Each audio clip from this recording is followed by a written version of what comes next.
So ngayon, hindi tayo magluluto, hindi rin tayo gagawa ng kahit anong dish muna. So dun sa mga previous videos, nakapagluto na tayo ng ulam, ng merienda, ng pasta, and then meron na rin tayong mga no-bake desserts. So halos kumpleto na rin naman, pero hindi pa talaga tayo nakakapag-bake. So, ano ba yung mga dapat paghandaan kung magbe-bake na tayo? So, let me show you the usual ingredients, usual na tools and materials na ginagamit in order for us maging successful sa pagbe-bake. At ang isa sa pinaka-importante na dapat malaman nyo bago kayo mag-bake is paano ba ang tamang pagme-measure kung magbe-bake ka na. So, join us today and learn the proper ways of measuring dry ingredients, liquid, and fats. Okay, so, ano ba yung usual ginagamit natin kapag nagbe-bake tayo? So, meron tayong mga tools katulad nito, measuring cups. Okay? So, sorry kung yung isa na iba kasi yung handle niya, no? Dahil yung nasa set nito ay natanggal na yung kanyang handle. So, sa mga handles, usually, nakalagay dyan kung anong measurement niya. So, katulad nito, 1/8 cup. And usually, meron siyang equivalent ng ml. Okay? So, we have 1/8. Pero, I think sa ibang sets, walang ganito. Meron din tayong 1/4, 1/3, 1/2, and yung 1 cup. Okay? So, usually, ganito yung set. Usually pala, ito yung set, and then, lucky ka na lang kapag may 1/8. So, okay kung may 1/8 syempre. Then, lalo na kung small batch lang naman yung ginagawa nyo. So, very important na meron kayong measuring cups for dry ingredients. Okay? So, ito yung ginagamit when we want to measure dry ingredients. Ano ba yung mga dry ingredients? So, isa na to, all-purpose flour. Ang mako-consider natin na dry ingredients, ano pa ba? We have, syempre, cake flour, bread flour, whole wheat flour, cornstarch, cocoa powder, yan yung mga usual ginagamit naman natin na dry ingredients for baking. Okay, so how do we measure? Okay, so let's say na sa recipe mo, kailangan ng half cup. So, syempre, gagamit ka ng half cup na measuring cup. Okay? And then, ano ba yung usual na mali na ginagawa ng mga beginner bakers or yung mga hindi pa talaga alam kung paano yung proper way of measuring? So, sabi sa recipe, kailangan ng half cup of flour. Okay, so half cup, ang gagawin nila is, scoop sila, and then shake, shake, shake, hanggang sa flatten. Siguro half cup na to. Hindi siya ganun dapat. Okay, so paano ang pag-measure ng dry ingredients? So, kung ito yung measurement na kailangan mo, get something, pwede ito, yung smaller one or bigger one, pwedeng spoon. Basta ito ay hindi ang ipansasandok mo. So, if you will see, parang nagsuspoon over ako. Okay? Hanggang sa mapuno. Oops, sorry.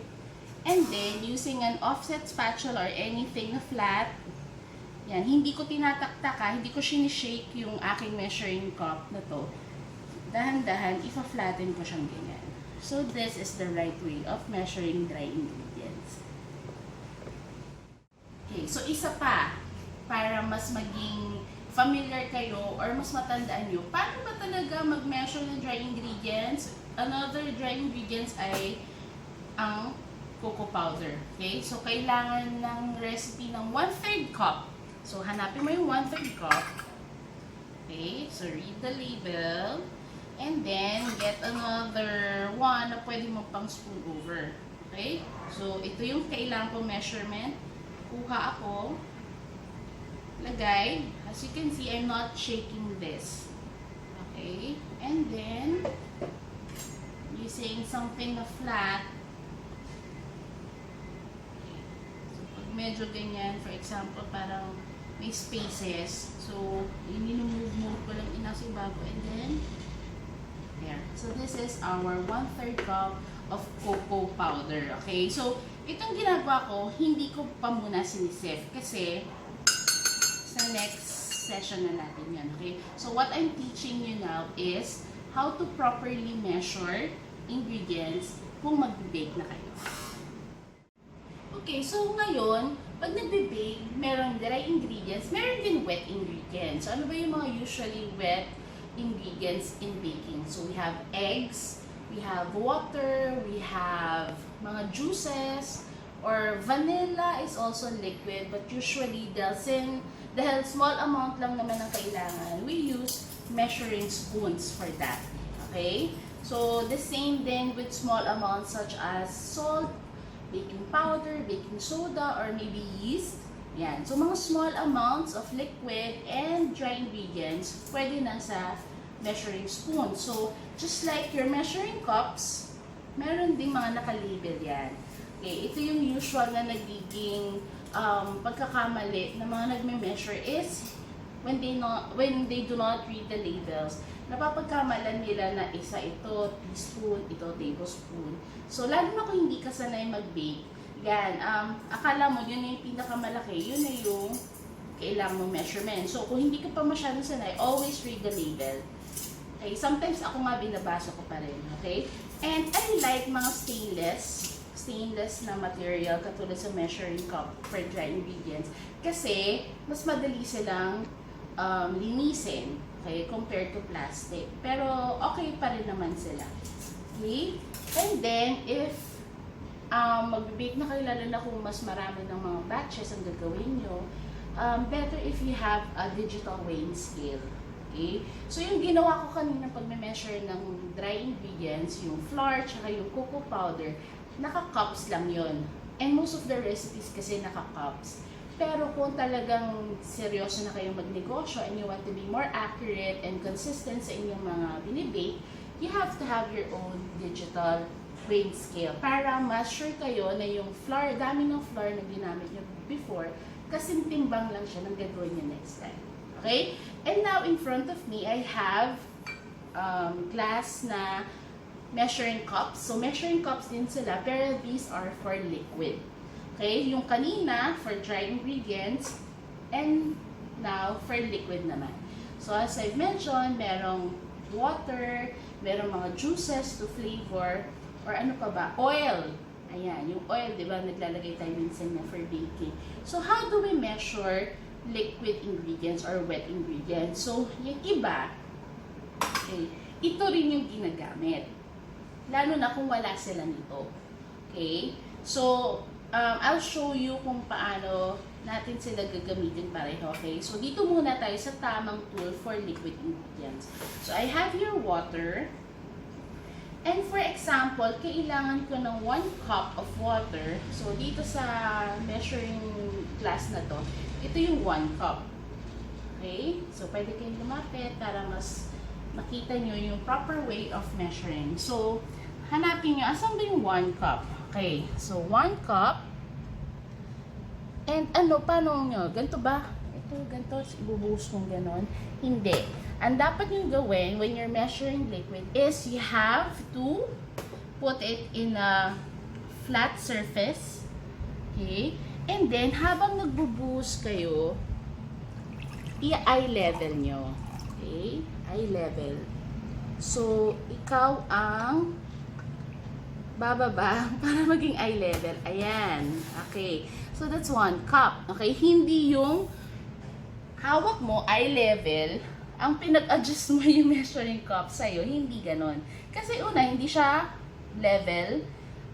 Wala siya sa flat surface. And syempre, pwedeng gumanon ganon. So, hindi nyo makikita yung tamang measurement. And then, so ito dapat nasa flat surface. And then, eye level. Ikaw mismo yung bababa. Okay, I'll show you ha. Dito, when you measure it, yung liquid kasi, pag tumigil na yung gumalaw, parang makikita mo, may parang 2 line siya. So, ano yung titingnan mo? Yung nasa ilalim, yun dapat yung nasa measurement ng 1 cup.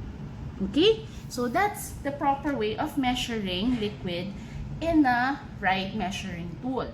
Okay, so now let's talk about butters, okay? So, how would you know kung butter ba yung ginagamit nyo or margarine or meron din tinatawag na compound butter, okay? So, how would you know? You have to read the label.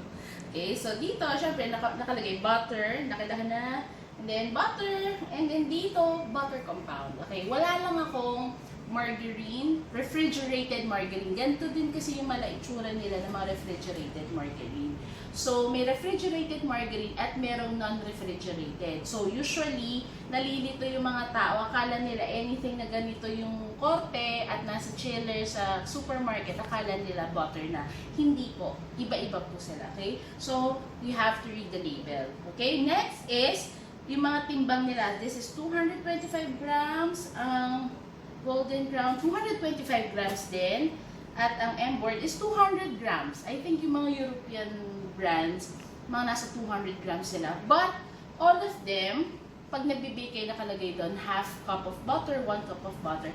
Ibig sabihin lang po nito, noon ay isang bar. Okay, 1 cup of butter is equivalent to this bar. Okay, so hindi nyo na siya kailangan tunawin pa, tapos i-measure nyo pa, para malaman kung yung measurement niya. So, ang isang bar po nito ay 1 cup. Okay? So, ang 1 cup of butter is equivalent to 16 tablespoons. Okay? So, para natin mas mapapadali pa, ang isang cup merong 4 na quarters, diba? So, when you cut it into 4, yan. So, ito ay 1/4. Okay? So, ito half, 3/4, and then 1 cup. Ito na lahat, okay? So, pag hinatin nyo siyang ganyan, 1/2, 1/2. Pag hinatin nyo pa ang 1/2, 1/4, 1/4. At ang isang 1/4 ay merong 4 tablespoons. Kasi diba, 4, 8, 12, 16. So, ito ay 2 tablespoons, 2 tablespoons. Ganito karami ang 1 tablespoon. Okay? So, there are 16 na ganito sa isang cup or sa isang bar ng butter or compound butter or refrigerated margarine. It's really best to know yung conversions and equivalents para mas mapadali pa ang inyong pagbibig. So, once na alam niyo na itong mga to, ready na kayo para mag-bake.